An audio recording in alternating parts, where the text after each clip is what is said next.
En este vídeo seguimos avanzando sobre el quinto tema del curso de programación.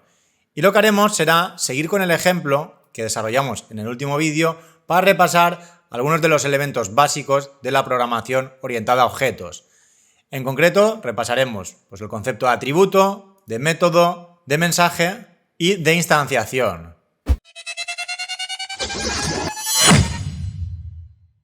Y bien, en primer lugar vamos a repasar el concepto de atributo. Los atributos de un objeto son las características individuales que diferencian un objeto de otro y al final determinan su estado. Entonces, en el ejemplo que teníamos en el vídeo anterior, teníamos dos instancias de la clase persona. Teníamos la persona P1 y la persona P2. P1 tenía de nombre Pepe, edad 40 y el DNI 202020A, mientras que la instancia P2 era una persona cuyo nombre era Marta, edad 25, DNI 30303030B, y ambos tenían tanto la ciudad de residencia como profesión, sin ciudad y sin profesión. Entonces los atributos de P1 son los mismos de P2, nombre, edad, ciudad de residencia, profesión y DNI, pero los valores que tienen esos atributos son el estado de cada una de esas instancias. Entonces el estado de P1 sería Pepe 40, 20202020A, sin ciudad y sin profesión, mientras que el estado de P2 sería Marta 25, 30303030B, sin ciudad y sin profesión. Ambas instancias se podría dar el caso que tuvieran el mismo estado. Podría ser que tuvieran ambas, en cada uno de esos atributos, el mismo valor, pero continuarían siendo independientes. Yo podré modificar de forma individual el nombre de la instancia P1 y no afectarán nada al nombre de la instancia P2. Son completamente independientes. Entonces, cada instancia tiene su propio estado. Y cada uno de esos atributos se guarda en una variable. A esas variables se le denominan variables de instancia. Y cada objeto, en particular, puede tener valores distintos en esas variables, ya que son variables de la instancia. Ya veremos más tarde que también pueden haber variables de clase. En ese caso, utilizaremos el static y todos los objetos compartirán ese mismo valor de esa variable de clase. Pero bueno, ya lo veremos más adelante. Y también algo importante es que las variables de instancia se declaran en la clase, pero sus valores pueden ser modificados a partir de la instancia del objeto. Por ejemplo, podría tener un método que me cambie el nombre o que me cambie la ciudad de residencia. Incluso lo podría cambiar desde fuera si fuera accesible. Por ejemplo, si volvemos aquí, tal y como está codificado ahora, yo podría cambiar el nombre de una persona. Podría hacer lo siguiente. Voy a hacer p2.nombre igual a... y podría poner que es igual a Carla. Entonces aquí estoy modificando el nombre de la instancia P2. Esto lo que va a provocar es que P2 ya no tenga de nombre Marta, tendrá de nombre Carla. Estoy modificando el nombre de la instancia P2. Si ahora lo ejecuto, podremos comprobar que tenemos Pepe, como al principio, pero la que tiene edad 25 y el DNI 303030B ahora se llama Carla, porque yo lo he modificado desde fuera. Aunque esto no se debe hacer nunca, es decir, no debe ser posible modificar un atributo de una instancia desde fuera directamente. Siempre que queramos modificar algún atributo, lo deberemos hacer a través de métodos. Entonces, lo normal que se suele hacer es poner todo esto privado para que no se pueda acceder. De hecho, podríamos poner un ejemplo. Si yo aquí ahora le pongo, en vez de string nombre, private string nombre, fijaros que ahora me sale en rojo. No puedo cambiarle el nombre porque es privado. Entonces a este proceso se le llama encapsular la información. Entonces la forma de poder cambiar el nombre sería a través de un método. Yo podría tener un método que realmente es el que se encargue de modificar el nombre de esa instancia de la clase persona. Entonces esto tiene muchas ventajas, ya que podemos restringir los valores que podemos asignar a cualquiera de sus atributos. Por ejemplo, vamos a dejar nombre como está. Y en vez de cambiar el nombre vamos a cambiar la edad. Edad, y le pongo por ejemplo un -5. Entonces, la edad -5, eso no sería correcto. Nadie puede tener una edad negativa. Y aquí, si no me doy cuenta, podría hacer un cálculo que me sacara la edad y terminar asignando un valor negativo. Entonces, si por ejemplo la edad fuera privada, yo lo que podría tener es un método que modifique la edad y que me tenga en cuenta que no puede ser negativa. Entonces, ahora, esto ya no lo podría hacer, pero sí que podría tener un método que sea, por ejemplo, public void establecer edad. Y le pasaría, por ejemplo, un entero. Entonces aquí lo que haría es, si n es mayor o igual que 0, entonces la modificamos. Lo que podemos poner que edad es igual a n. Y de lo contrario, podíamos mostrar por pantalla, pues no se pueden poner edades negativas. Entonces, de este modo encapsulamos la información para que únicamente pueda ser modificada a través de métodos que yo he fijado previamente. Si quisiera cambiar la edad, lo que haría es p2.establecer edad. Y ahora si le pongo, por ejemplo, un 34, y ahora lo ejecuto, Marta tiene 34 años, porque he modificado la edad a la instancia p2. En cambio, si en vez de menos 34 le pongo un menos 5 y lo ejecuto, pues me muestra un mensaje. No se pueden poner edades negativas. Marta continúa teniendo un 25, porque he intentado cambiarla, pero es negativa, es un valor no válido. En cambio, si hubiera sido visible la edad desde fuera y yo pongo P2 edad es igual a menos 5 y ahora lo ejecutamos, ahora Marta sí que tiene la edad de menos 5. Entonces aquí vemos un primer caso en el que es útil encapsular esa información y que únicamente sea posible modificarla a través de métodos, a través de mensajes. De todos modos, voy a dejarlo como estaba. Y sigamos con la presentación. A continuación tenemos pues, los métodos. Acabamos de ver un ejemplo de utilización de estos métodos. Son ellos los que definen el comportamiento de los objetos de una clase. Y al final, pues un método, pues como ya sabéis, pues es un conjunto de instrucciones que realizan una determinada tarea. Y bien, a continuación tenemos los mensajes. Entonces, la interacción entre objetos se produce mediante mensajes. Un mensaje simplemente es una llamada a un método de un objeto en particular. Por ejemplo, en el caso de antes, establecer edad, pues sería un mensaje que le está enviando el main a una instancia de la clase persona. Pero además también podríamos tener objetos que envíen mensajes a otros objetos. Por ejemplo, una persona podría enviar el mensaje retirar dinero a un objeto cuenta bancaria. Entonces, esos mensajes, esos métodos pueden contener parámetros. Por ejemplo, podríamos tener el método de la clase cuenta bancaria que se llame retirar pasándole un double. Entonces, ese double que recibimos como parámetro realmente será la cantidad que deberemos retirar de la cuenta. Entonces, al final un mensaje está compuesto por tres elementos. El objeto destino hacia el cual el mensaje es enviado, el nombre del método que queremos invocar y los parámetros que hagan falta, si es que necesita parámetros. Podemos invocar un método que realmente no necesite ningún parámetro. Y luego finalmente teníamos el concepto de instanciación. Entonces, a partir de aquí se puede entender como que una clase permite fabricar objetos y cada uno de esos objetos que fabrica esa clase es una instancia. Entonces, al proceso de construir objetos de una clase se le llama instanciación. Y siempre que creemos un objeto nuevo, pues lo tendremos que hacer a través de un constructor. Entonces, ese constructor realmente es el que se encargará de crear la instancia y dependiendo del tipo de constructor, pues le podremos pasar una serie de parámetros para crear esa instancia con unos datos iniciales. O también podríamos tener constructores con una información por defecto o constructores realmente que no asignen ningún valor, pero al final siempre para crear la instancia nos hará falta un constructor. Entonces ese constructor al final nos devolverá una instancia de una clase y a partir de esa instancia pues ya podemos interactuar con ella a través de sus métodos. De todos modos, toda esta parte de instanciación y de constructores la vamos a ver con mucha más profundidad al final de la unidad. Y bien, para terminar con el vídeo, pues vamos a ampliar el ejemplo que teníamos creado en Visual Studio Code para añadir una clase nueva que sea, por ejemplo, cuenta bancaria. Entonces vamos a volver al editor y vamos a crear una clase nueva a la que llamaremos cuenta bancaria.java. Entonces esta cuenta bancaria tendrá, por ejemplo, un identificador int id, tendrá un saldo de tipo double, tendrá un propietario, por ejemplo, string propietario, y tendrá, por ejemplo, un tipo, dependiendo del tipo de cuenta.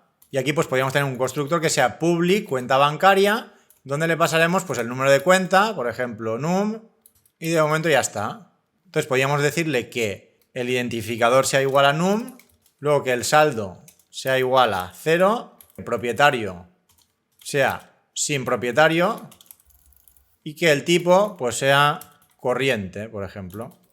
Entonces, siempre que creemos una cuenta bancaria, le deberemos pasar un entero que se guardará en el identificador de la cuenta bancaria.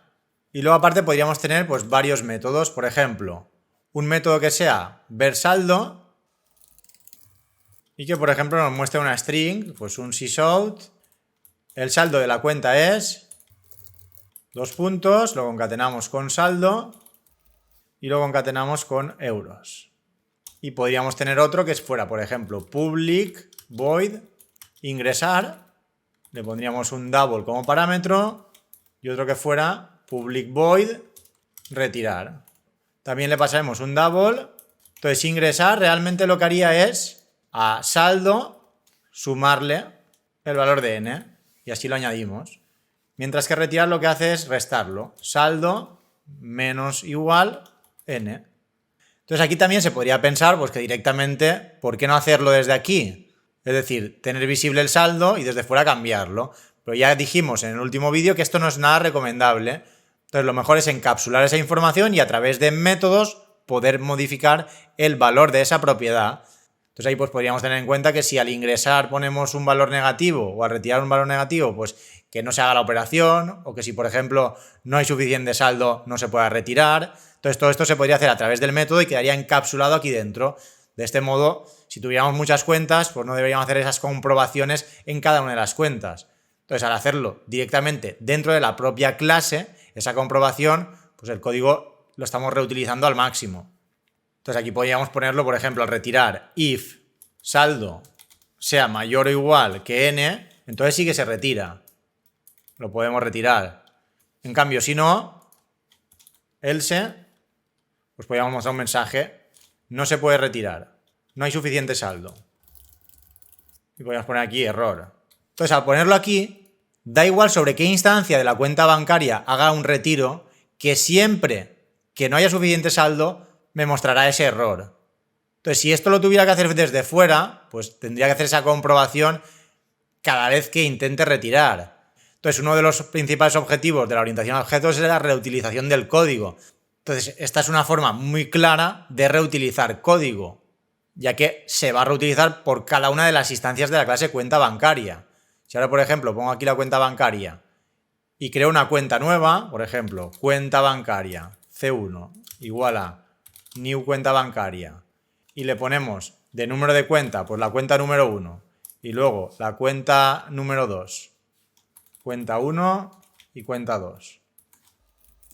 Por ejemplo, a cuenta 1 vamos a ingresar 100, luego a cuenta 2 vamos a ingresar 200, y luego a cuenta 1 vamos a retirar 50, a cuenta 2 vamos a retirar 250.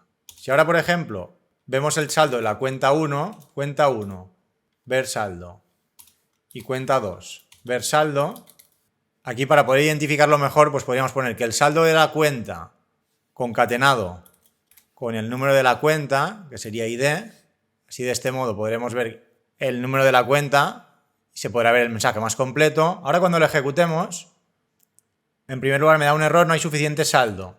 Se han ingresado $100 en la cuenta 1 y 200 en la cuenta 2. Luego hemos retirado 50 de la 1, por lo tanto en la 1 habrán 50, mientras que en la 2 hemos intentado retirar 250, pero me ha dado ese error. Entonces al finalizar, cuando vemos el saldo de la cuenta 1 y de la cuenta 2, en la 1 tenemos 50 euros, sí que se han podido retirar esos 50, mientras que en la cuenta 2 hay 200. Hemos ingresado los 200 y luego no hemos podido retirar porque no había suficiente saldo. Entonces aquí se puede ver pues de forma clara pues cuál es la ventaja de tener la lógica dentro del propio método de la clase. Si ahora, por ejemplo, sobre cuenta 1 hiciera lo mismo, intentara retirar 100 más, también me mostraría un error. Si lo ejecutamos, pues ahora hará dos errores y la cuenta 1 pues continuará teniendo 50 euros, ya que no hemos podido retirar esos 100 adicionales, ya que el método no me deja. Entonces, al tener estos métodos, pues lo normal sería que el saldo no fuera visible desde fuera. Esto debería ser privado. Entonces, con esto imposibilitamos que desde una clase externa se modifique el saldo de una cuenta bancaria. Y bien, pero aquí incluso podríamos combinar ambas cosas. Podríamos combinar tanto la persona con la cuenta. Esto lo podríamos hacer de dos formas completamente distintas. Es decir, podríamos indicarle que una persona tenga una cuenta o que una cuenta bancaria pertenezca a una persona.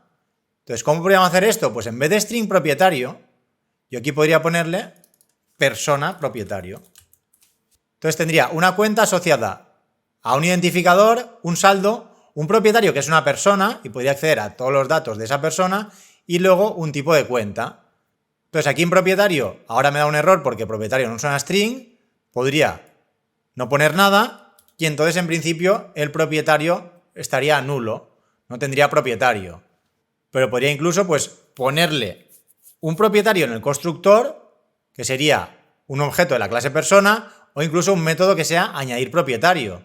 Aquí podría poner, por ejemplo, persona P y que asigne pues a propietario la persona P.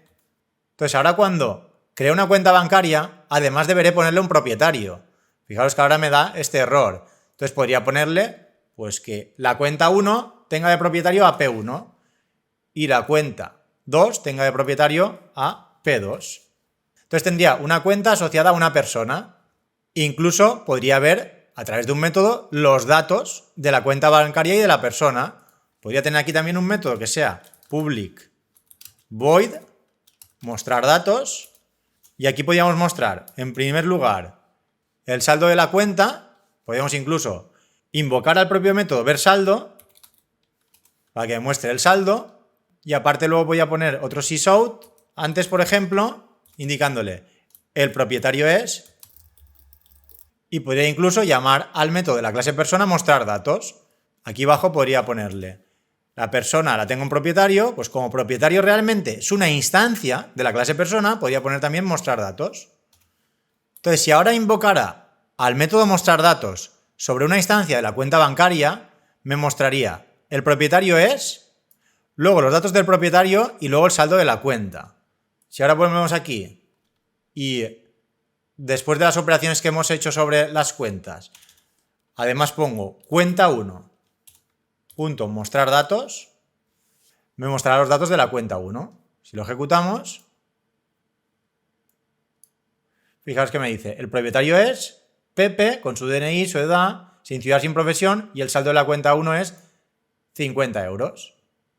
Para que se lea un poco mejor, pues vamos a poner simplemente los ingresos, sin retiros y sin ver saldo, y además aquí pues podría poner así en grande propietario, y después de ver saldo también un sysout. Y para que no haya tanta información, pues vamos a quitar estos mostrar datos de aquí.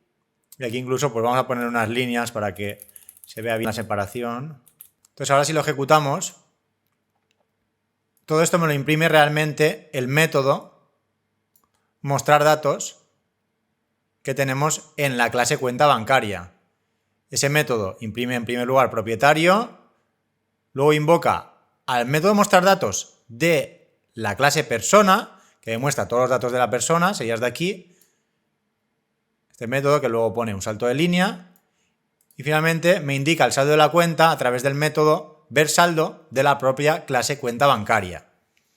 Y aquí en vez de este sistema println le podríamos poner uno parecido al que tenemos aquí, para que dé un formato así más adecuado. Incluso podríamos quitarle propietario.